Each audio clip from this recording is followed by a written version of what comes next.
nous sommes en train de travailler d'une manière scientifique pour informer le public avec les supports matériels que nous avons.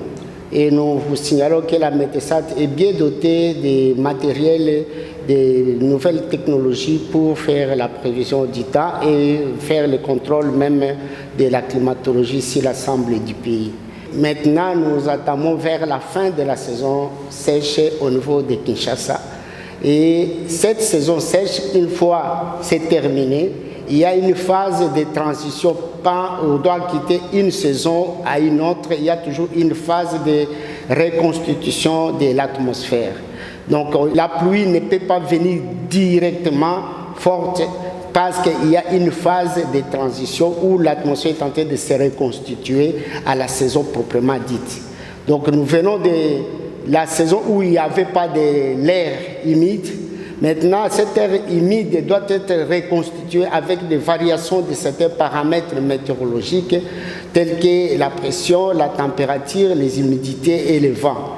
Nous avions eu des vents de la mousson du sud-ouest pendant la saison sèche. Maintenant, nous allons entrer dans une phase où nous aurons les vents, les alizés du sud-ouest et les alizés du nord-est. Ce sont ces vents-là qui vont nous affecter pendant cette période de la saison de pluie et ce qui va nous amener le flux frais de l'océan Indien en fait de pouvoir alimenter maintenant les continents dont la RDC. Et nous savons bien que la partie sud de la RDC était sec.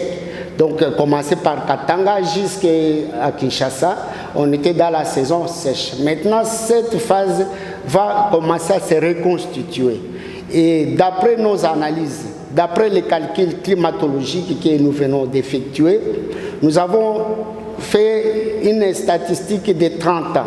Et de 1994 jusqu'à 2024, où nous avons trouvé que la date moyenne du début de la saison de pluie à Kinshasa est le 12 septembre.